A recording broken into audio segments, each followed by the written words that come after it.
एक बार एक बड़े से हॉल में बहुत सारे लोग बैठे थे।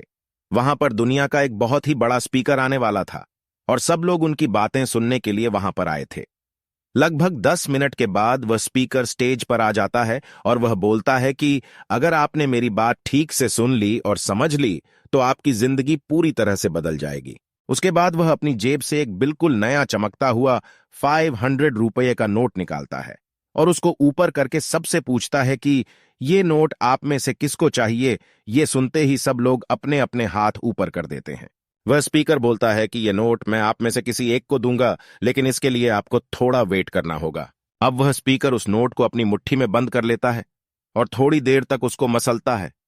अब उस नए नोट में सल पड़ जाते हैं और वह थोड़ा पुराना सा दिखने लगता है और वह एक किनारे से थोड़ा फट भी जाता है। इसके बाद वह फिर उस नोट को ऊपर करके पूछता है, अब यह 500 का नोट किसको चाहिए। इस बार भी सभी लोग अपने हाथ ऊपर कर देते हैं। तब स्पीकर ने उस नोट को जमीन पर गिरा दिया और उस नोट पर 4 बार पैर रख दिया। इससे नोट और भी पुराना हो गया और उस पर थोड़ी मिट्टी भी लग गई थी।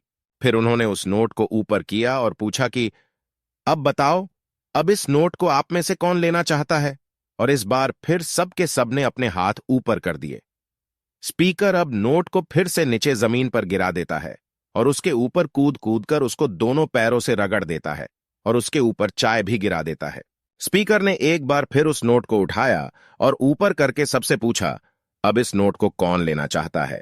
और इस बार भी सबके सब ने अपने हाथ ऊपर कर दिए। कितना भी गंदा पुराना मिट्टी में सना हुआ चाय का दाग लगा हुआ हो, लेकिन अभी भी वह 500 रुपये का नोट ही था। जिंदगी कई बार बड़े बड़े झटके देती है। आप एग्जाम में फेल हो जाते हो या जॉब के इंटरव्यू के बाद आपका सिलेक्शन नहीं होता। जब आपका बुरा समय चल रहा होता है और आप सिचुएशन का सामना कर रहे होते हो, उसके बाद आपको लगने लगता है कि आप सफलता के लायक ही नहीं है। आपको लगता है कि दूसरे लोग आपसे बेटर है और आप किसी काम के नहीं हो, आपकी कोई वैल्यू नहीं है। हमेशा याद रखो, इससे कोई फर्क नहीं पड़ता कि आपने कितनी बार सिचुएशन का सामना किया है, आप जिंदगी में कितनी बार फेल हुए हो।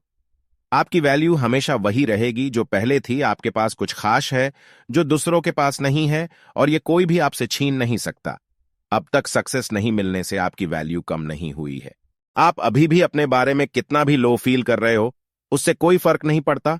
जो लोग आपको अच्छे से समझते हैं वो लोग आपके वैल्यू को उतना ही मानेंगे जितना पहले मानते थे। तो अपनी वैल्यू को समझो और कुछ बड़ा करके दिखाओ।